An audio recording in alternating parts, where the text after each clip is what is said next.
Hello, folks. As I was telling both the Earth Whisperers, I'm quite intimidated by professors in the same way that people are intimidated by lions and tigers in the wild. I must admit, I envy the students in this auditorium who are so inspired and who share such a fond equation for Professor Sudhakar. And even going by Leslie's book, there is a very, there's a beautiful, what shall I say, reciprocation that seems to happen between professors and students. And yes, I'm, like I said, I'm a little intimidated, a little inspired, and let's see where it goes. Well, one of your students said that you call yourself the crazy old man. And that's what we need actually. We need a little more of that, probably, especially with this subject, because it is intense, and we need all the breakthroughs and all the insights and observations we could get. I find it a little interesting that it's personal experiences with the great outdoors, because both your works are also so personal and internal, and challenge that boundary between internal and external, and we'll see that I think with the passage that I would like you to read, yes, about nature. So this is from my book, Here's Where I Walk. So the book is situated in a national park in San Francisco called the Presidio, and it's unique in the world in that it's surrounded by ocean and city, and yet it's a national park.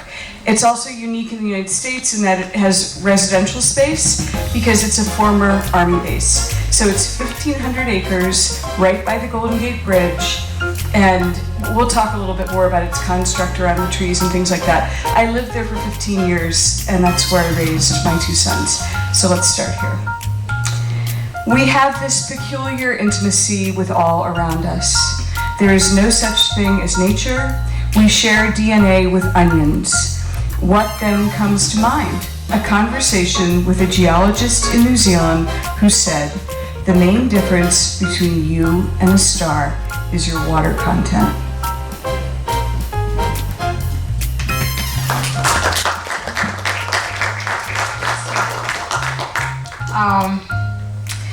As I have shared before, both our authors here share that peculiar intimacy with nature, and it is not a coincidence that you are also teachers and you are also activists in your own right. And that's a question I was even asking before is, how does this all come together for you in your writing about nature? For example, in your book, students are an important part of your book, and students are, also co-authoring and sharing this book with you. So, how do these three come together in the book?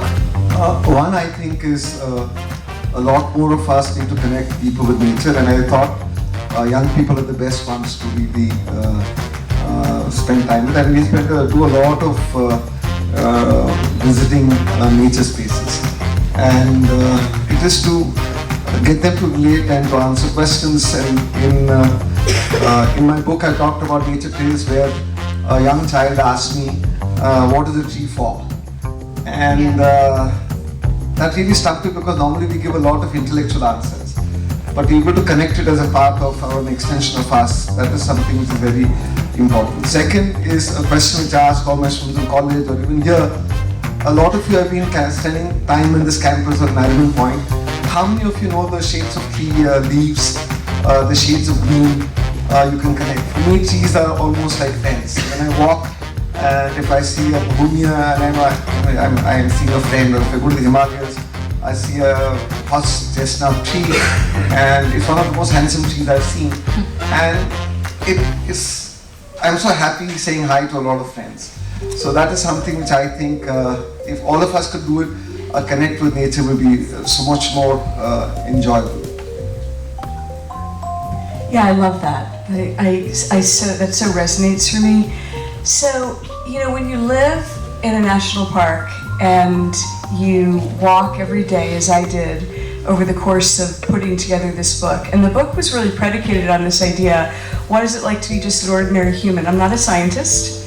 I wasn't going out and I'm not like some like mountain climbing person. But what does it mean just to be an ordinary person who becomes acutely aware of the space they live in and what that means? And I'm going to digress a second here. There was a recent study done in the United States where college-age students were asked to identify corporate brands, and then they were asked to identify plants and trees. And the college students could identify more than 100 corporate brands, and guess how many plants and trees they could identify? 10. Yeah, well, 10, right?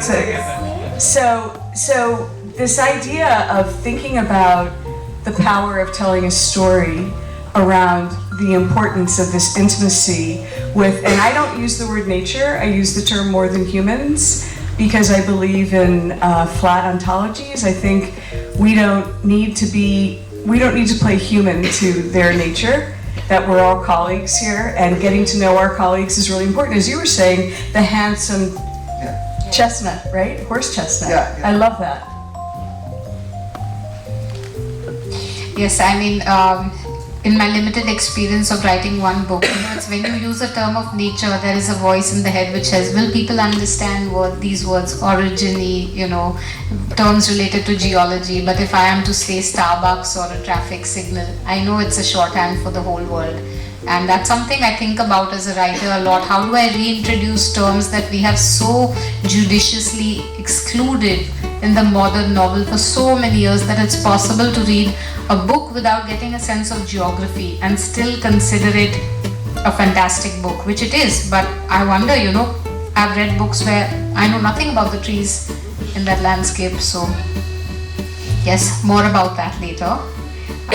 There is a beautiful line in your book, Leslie, which is, I've highlighted this quote here if you'd like to read it. The second one? Yes.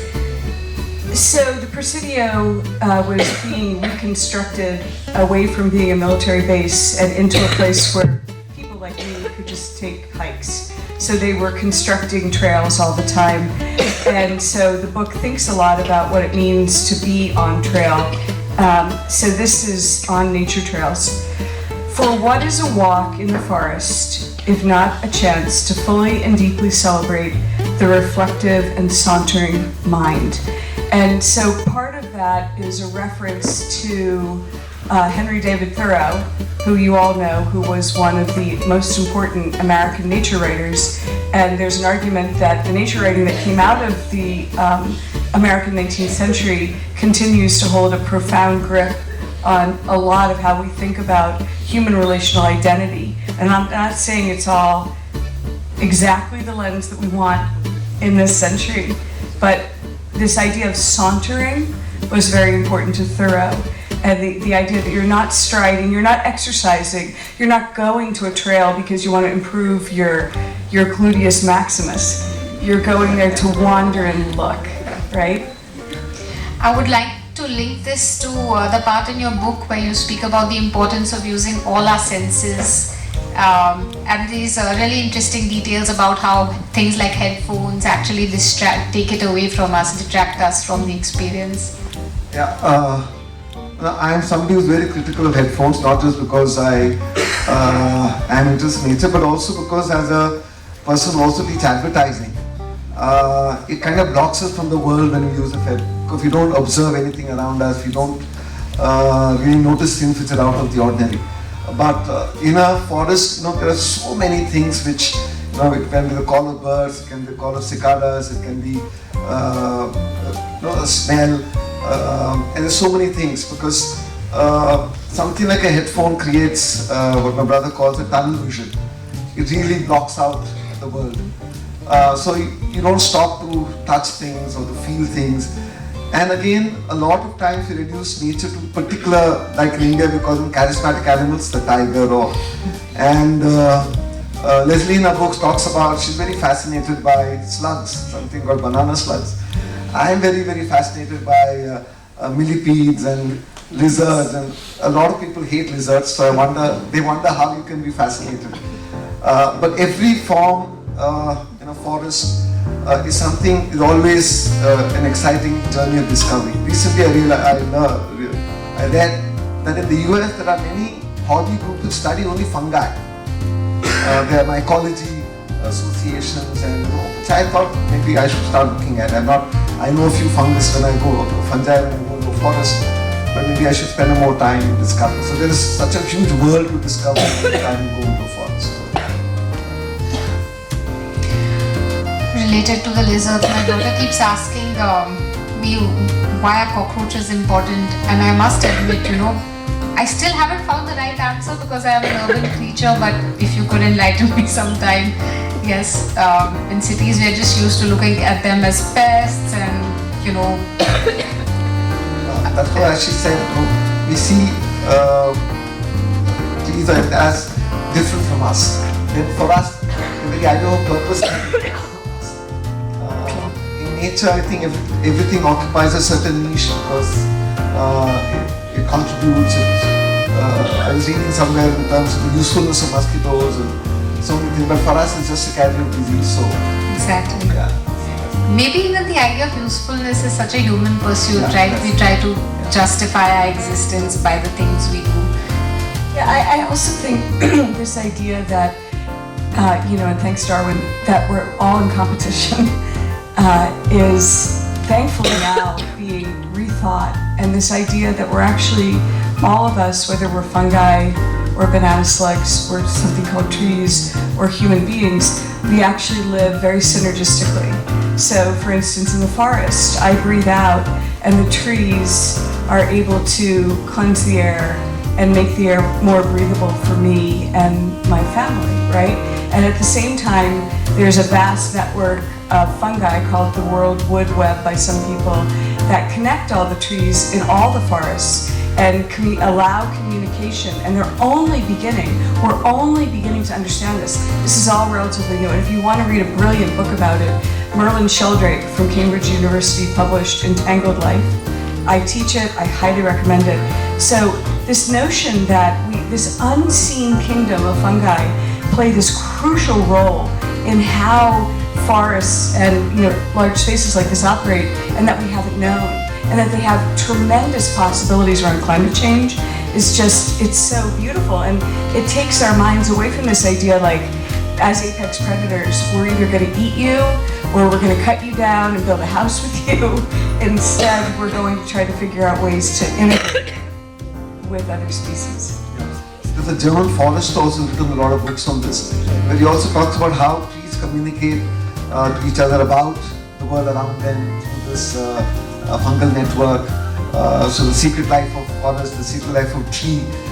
These are very beautiful books which talks about this kind of interconnectedness which is not very visible to the eyes, but there is this communication which is constantly happening, where they learn from extreme events, other events, so that they help each other cope with drought or excess of water or whatever else. Yeah, there's a social aspect. I mean, I read that German book. Yeah.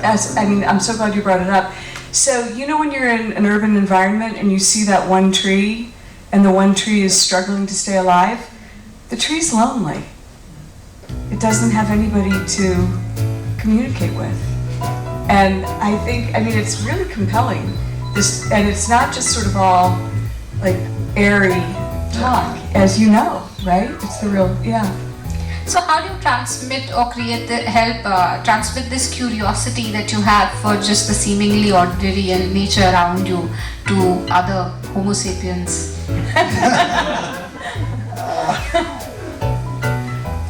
I think sometimes the use of stories or something that they can connect to. This is still a struggle because I don't know whether I'm able to reach out to a lot of people, but asking them to sense, feel, and sometimes it's also very important to have great teachers. I had a professor of botany called Dr. Almeida.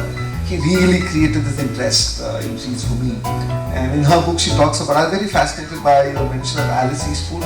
Yes. Yeah, because she worked with Wallace and as a lady in the 19th and 20th century, she would publish and create interest. So a lot more people can enthuse people with their area of interest, I think it will make a huge difference.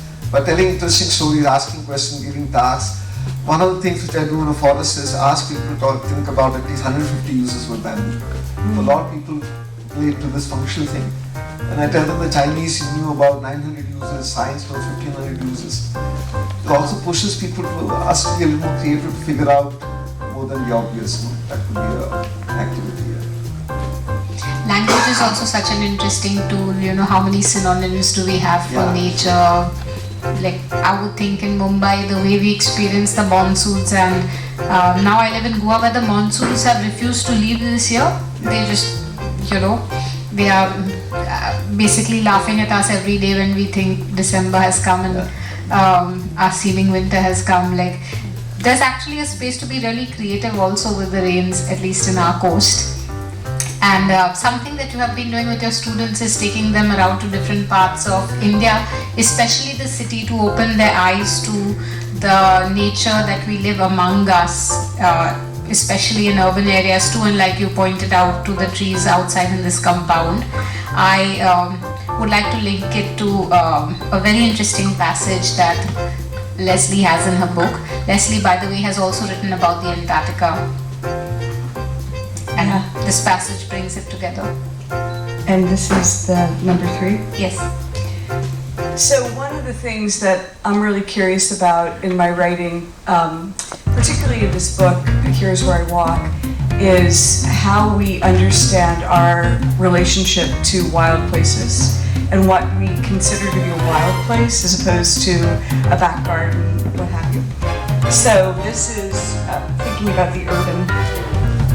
Are city parks actually wild places? It depends on whom you ask. Ask someone who spends the summer hiking the Sierras and you hear no. Ask someone who lives in Antarctica, how wild they think the Western Sierras are today, and they say, not really. Ask someone who spends all her time walking around the Presidio, picking up bits of butte blossoms and chewing on them, and she will whisper, yes. So, that is a personal confession I must make. When I was writing my debut book, I thought nature was something that existed outside in the margins, and I made what I thought was long and heroic journeys to these places and experienced the vast scape of it. And the pandemic really brought the lesson home when I was forced to live in one room in Mumbai.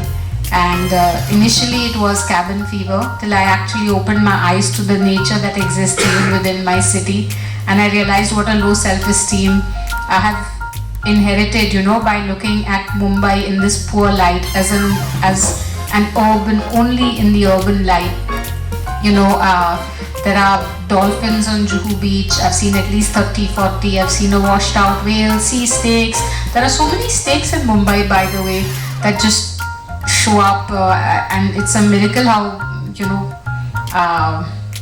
they thrive in the slums also without having any altercation. We have pythons and crates. I think because there's so much of food, there are insects and bandicoots and all that.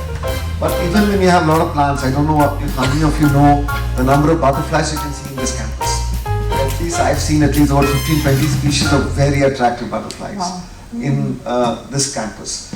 And similarly, suddenly you'll see birds there's a white-breasted water hen which suddenly shows up in places. I've seen it at VR College, I've seen it at Wilson. So many times they come, if you just keep your eyes and ears open, like sometimes when I'm teaching in a class, I can hear a tailor bird and other birds, and my students are completely oblivious. And if I ask them to listen to it, they can't, it takes time for them to really. So our senses have all been dulled with our regular noise. They say that if a coin drops here, all of us will hear. But if there is a chirping of a bird or an insect, I think most of us will possibly, our senses will just block. That's the reason. I read about this slug which is named after Mumbai, which a Britisher named, maybe you remember the name. I can't remember the name, it has Bombay in it, not Mumbai, because it was named by the British. And then after I think 70 or 100 years, it was found again when, the marine life enthusiasts started doing their walks on the beach. And when I asked the question, why is there this discrepancy in time before it was, found again? Their theory was that no one really looked for them. Yeah. No, that's not just this. I don't know how many people here are familiar with birds. There's a bird called Jordan's Corsa. A lot of people thought it became extinct for about 17 or 8 years. Then a person called Bharat Bhushan found it. And then he said the locals knew that the bird always was there. We didn't know that it existed. We didn't look for it. So there will be so many things which we rediscover because we've not either looked for it or we've not recognized them. I think that's true for so many species, in terms of which are there in cities or even wilderness places close to cities. There is this young man called Rishan. He discovered some 35 species of forms of life in Goregaon. Wow. Yeah, so there are people like that who are in RA colony and others. If you just Google Rishan, you'll find the number of species they discovered, and that's in the last 15 years. So there's so much which we don't know. Like even if you look at fungus, the fungi, they say they're possibly about nearly more than 1 million. We have identified maybe about 140,000 or 140,000. So there's so much more we don't know about it all. A geologist had once interestingly told me that we know lesser about Eastern Tibet than we know about the moon. Also many other places. Exactly. Is there, speaking of which, are there any hidden, I don't want to use the word hidden gem because then it takes our interest into that location, as you know, having this magical experience of nature. But could you tell us a little more about Mumbai, especially now that this coastal road might, soon deprive us of a lot of life at the... See, there is one place near Mahim called the Maharashtra Nature Park. It's created on a landfill. It's been very curated very well. There are so many gardens which have been created. But at the moment, my favorite is Karnala, which is about 60 kilometers. It's a sanctuary which has many pathways you can walk through. And of course, the Sanjay Gandhi National Park. Now they have restricted a lot of things. It has, it's an amazing forest. Like she mentioned, there's a city forest. Sanjay Gandhi National Park is 100 square kilometers of city forest. And there are leopards, and of course, we may not see them, but there are lots of other things which you may discover in places around Mumbai. And if you cross the Binder Bridge, there's one stretch of Sanjay Gandhi National Park on Nagla, lovely forest walk. There are many such places which people can find and they can tell others. Okay. Now to one of the questions I have for you, Leslie, which is about balancing the various kinds of time in your writing. How do you balance so many spectrums of time? For example, the lifespan of a blue gum, great geological changes like ice melts and formations of dune, along with moments when time stops, like your accident and the death of your student in your book. I feel like the modern novel has spoiled us with an impoverished notion of time. It's linear, it's small, and anything that exists outside the pages is somehow not mentioned, but you seem to be managing a lot of these strands. Any tips on? Yeah, no, that's a great question. I have to say, I'm still a little bit distracted by the comments in the conversation where it was mentioned that there are pythons living nearby, but we don't need to worry because they're eating the bandicoots. Did y'all catch that? Oh, they're nice. I saw a nice obese python also. Okay. Very happy. But I love this because it shows you how when you're in your own ecology, you're just like, yeah, hey, the pythons, it's cool, man. They're not going to bother you. He was so fat and slow, he or she. I got my daughters, we all saw it crossing like an earthworm, and we were like, yeah, they're not even interested in us. They've got... Fair enough. So I think Yes. it's published for a few weeks. Fair enough, yeah. It was a safe time to observe its beauty. But pythons can be, I've seen in Bharatpur, they can be very agile. We saw one python which is outside its kind of hole. The moment we saw us approaching from about 100 feet, within a second it just gone. So they can also be very agile. So you know, they're not always very slow. Okay, Yeah. that's a good tip. Yeah. I'll be thinking about this for a while. Welcome to Mumbai. But anyway, so the question was about time and how we understand time through both our own experiences, but then also like vast time, like geologic time or tree time. So part of the research I did for this book, I'm a complete research nerd. I spent a lot of time in archives and I spent a lot of time in the field. And I was very curious about some of my tree neighbors in the Presidio, which are blue gum eucalyptus trees. And I found out that they had been imported, they'd been brought against their will, we don't know, but I presume so, from Tasmania to the Presidio. And they have the ability to live for extraordinary periods of time, and they just get bigger and bigger and bigger. Not in California, but in Tasmania. I had heard about some of the largest trees in the world live there. So I was doing an Antarctic conference there, and I rented a car and drove down south of Hobart, which is the capital, to these large stands because I was looking for a tree called Big Arvo. And Big Arvo was a tree that had been noted as, in the early 20th century, or maybe even the 19th century, as the largest living tree like on the planet. And then, this is weird, people forgot about it. And then there was this massive fire. They have those giant California-style fires in Tasmania, and all the trees around burned down, but not Big Arvo. And then they found Big Arvo again. And this tree, like the trunk of the tree, is like maybe bigger than the size of the audience. It's just, you cannot believe the tree. You walk up to it and you're like, buddy, whoa. So I've just been fascinated by this idea of how human lifespans have sort of been a benchmark in a way, but maybe they're the wrong benchmark. And thinking about continuity in other ways would be really helpful for us, particularly as we live in kind of as we live in the world we live in now around climate change and bigger scale. So in answer to your question, what I was trying to do in a literary and more kind of poetic style by showing all these examples was recount and invite people to think about, where time actually holds us back in terms of our inability to see that there's a much more vast scope of it, right? I'd love to hear what you say about that too. Yeah. See, even in Mumbai, I don't know how many of you heard of some place called Gilbert Hill? That's the oldest geological formation in this city, and most people don't know. And a lot of it has been quarried without people realizing how old that is. So therefore, that is something that's interesting. And also, we talk about trees. Of course, like a lot of people believe that teak is indigenous to India. I'm not so sure. But if you go to Kerala, there is one particular tree which is more than 500 years old for us, but they may be much older trees than we don't really know. Like in the northeast of India, there are massive trees. So that is true, because in terms of time scale, our time scale is something which is not even so small. That's the Which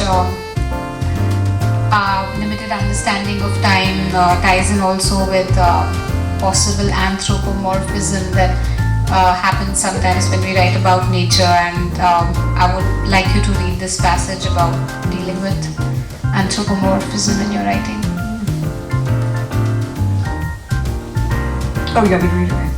So this is one of the big challenges of writing about so-called nature, is how much do we project human emotions onto what it is we're looking at. And as we know, this is a big part of how we narrate the world in mythos across cultures. This thing of like, we're colleagues, but we're colleagues in that these other more than humans actually are kind of, we're giving them the opportunity to be like us, right? As opposed to us being like them. So I think a lot about that. Anyway, and yet I talk to trees. Perhaps this makes sense in that I don't think of trees as partially human, like the trees in The Wizard of Oz. I think of them as communicative and sentient, from the Latin word sentire, to feel. I think the trees can feel me like I feel them. I'm very intrigued to hear more about the word sentient. I read it for the first time in your writing. So, when you live, we all have, I was in Laos 2 years ago teaching, and I was doing a project that I founded called Eco-Poesis, where we make cyanotypes, and everybody, all my students there, I told them to bring in leaves from a plant in their garden or a plant in their home, so we could look more carefully and deliberately at that. And it's really interesting, very quickly, everybody expresses feelings about what that tree or plant means to them, because they're in a relationship with it.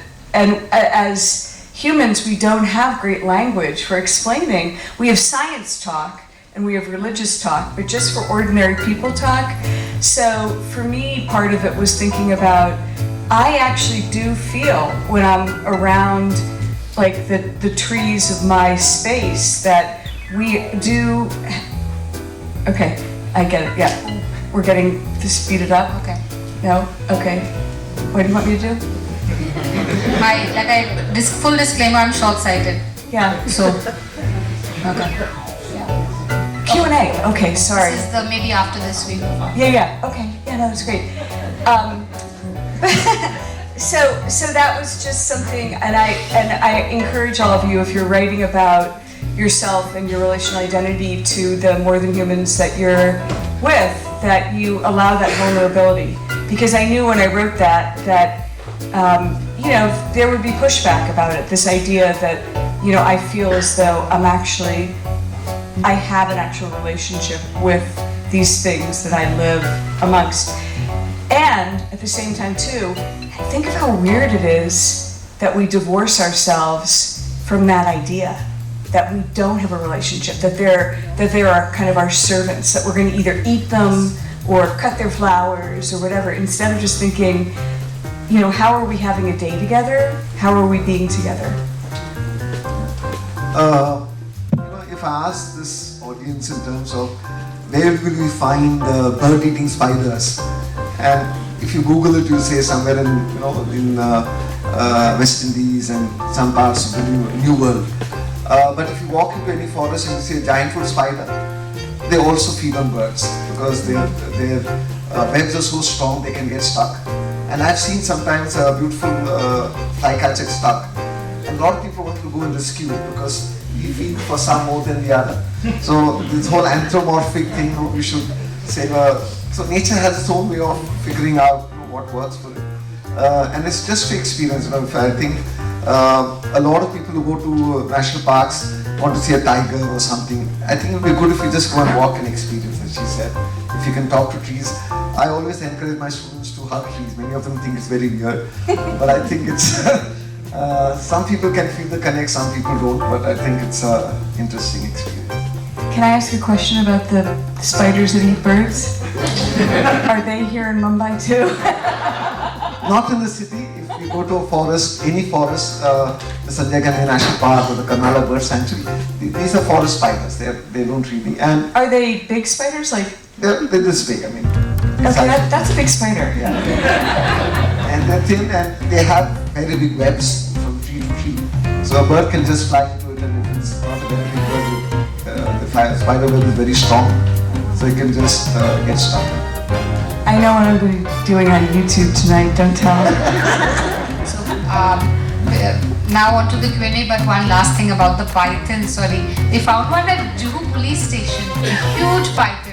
And my joke was maybe the cops kept it to, when they were tired of, what do you call, the drunks or something. Maybe it performed a role there, it was a happy, fat, big python, so, yes.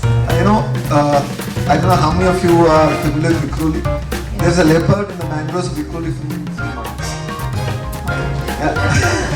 And it was in the mangroves, it was feeding on crabs and water. We don't know how it survived. So animals are very adaptable. So why? Yes. They call it as a sightseeing tour. And Juhu police station. That was many years ago, not now. Yeah. So does the audience have a mic where they can ask us the questions? Or yeah, okay, great. Yes.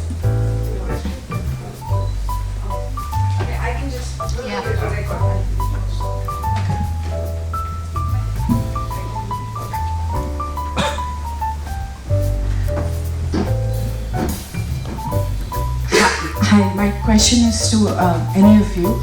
I just wanted, I was just, while I was listening to you, I was just thinking of how much of our experience of the wild, of nature, is also linked to some degree to our privilege. As in, would you just shed some light on accessibility? You spoke about, trails being built in the national park that's there in your part of the world. Is that, are there provisions for it to be more accessible for people with disabilities? Because I'm someone with situational disabilities, and I've been to some of the areas that Sir has mentioned. I've trekked to Nagla Block and the Sanjay Gandhi National Park before my disability, and those areas are not accessible anymore to me. So I just wanted to shed some, I just wanted to ask you also about how that would change your experience of the wild, you know? No, that's a great and very important question. In fact, we were in the green room before this, we were talking about the fact that we all really disagree that there are park fees and that these fees keep going up. So in the United States, we have something called the Americans with Disabilities Act. And so in the Presidio, they make every affordance they can to allow access. Now, obviously there's certain trails and things that are steep and rocky and things like that. But for instance, it's a coastline, so there are beaches. So all the beaches have these rubber mats that run down. So if you're in a wheelchair or you have crutches or something like that, you actually can get down to the water's edge and back, and they're very well maintained. But this is a huge issue. And I also want to talk about beyond physical disabilities, there's also the economic privilege of spending time doing things outside, right? Because, and not even so much because of income or wealth, but because of time, that you don't have the time to do it because you're engaged with other things. So I think part of at least what my book is trying to do is talk about how, because I was a working single mother, right? And it was, in San Francisco, it was expensive, but I figured out a way to get into the woods every day, and particularly with my sons, to get into the woods with them. We weren't going to like fancy woods, we were, in the Presidio, which is its own sort of thing, but thank you for that. You might want to speak to that. Yeah, so in India we don't really have any kind of arrangements for people with disabilities. But recently when I was reading about fungi, they said many US forests have trails only for fungi because you can experience nature without having to trek or do things like that. So therefore, in India we need to do a lot more to make nature spaces accessible to everybody. So that is, I think, we have a long way to go. Also, when you talk about accessibility, also a lot of us, because our experience of the world is all built up, there's a lot of phobia about everything about nature. So a lot of people who come once do not come back again because they feel it's scary, it's creepy and all of that. So our education also needs to change a lot, because a lot of what we get is from our books. And I find sometimes when I go to tribal areas, a lot of children who study our kind of education are losing touch with their understanding of nature, local names and things which they would otherwise learn as growing up. I think that connect with nature, I think, is going to be an issue.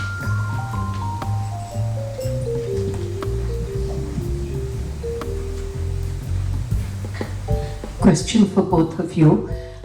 Do you still feel more for the bird than the spider, or has your work made you look at that differently? I find everything in nature enjoyable. I think it's, whether it is a spider or a millipede or a centipede, I keep learning new things about the way they are. And because I spend so much time, I think I feel very comfortable. And I don't really have phobias which other people have because of various reasons. So for me, the question may not apply to me, but I think I feel the same. Yeah.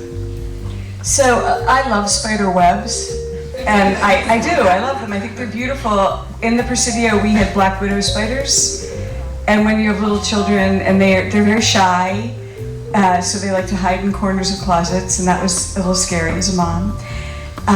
We talked a little bit about banana slugs. So banana slugs are amongst the largest, they're in the same family as like oysters and clams, but they've chosen to live on land and not have a shell. So that's kind of a badass thing to do, right? And the way they make sure they're not eaten is they become very, very slimy if you touch them. It doesn't kill them, but they get really, really slimy.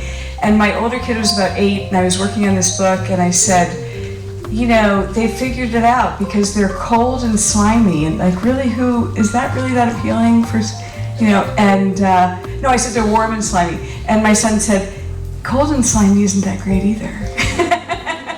And yeah, I thought about that, but that's been their adaptation. A lot of people don't like slugs. I find them very beautiful and fascinating. Yeah. And everything you were saying, like once you know their features, like how they are and how they don't have eyes, they have, anyways, I won't get into it. It gets a little nerdy.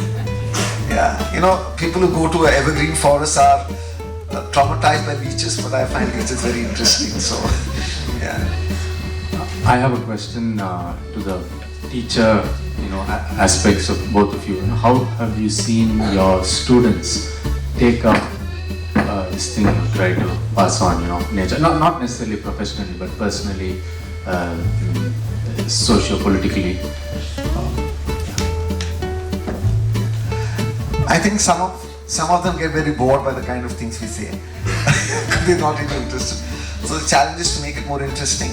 But sometimes a lot of them get interested because it's the first time they're experiencing something, so they keep going back. Some of them become activists, but some of them in their own personal lives, they're more observant and things like that. Of course, a friend of mine, Kalpesh, always used to question me, are these camps only for fun or are we leaving a kind of lasting impact? So that I'm not 100% sure, but I'm sure it does touch somewhere. And the more interesting we make it, the more interested they will become. So I think the onus is on us. I know we're being given the signal that we have to wrap it up, but I just wanted to say briefly, I completely agree. One of the things I taught at the University of Iowa for a while, for a number of years, and I taught undergraduates, and they, particularly the ones in their first year, they'd go around the room and they'd say they were all studying business. And I'd say, you know, really? Because can't we just learn business when we do business?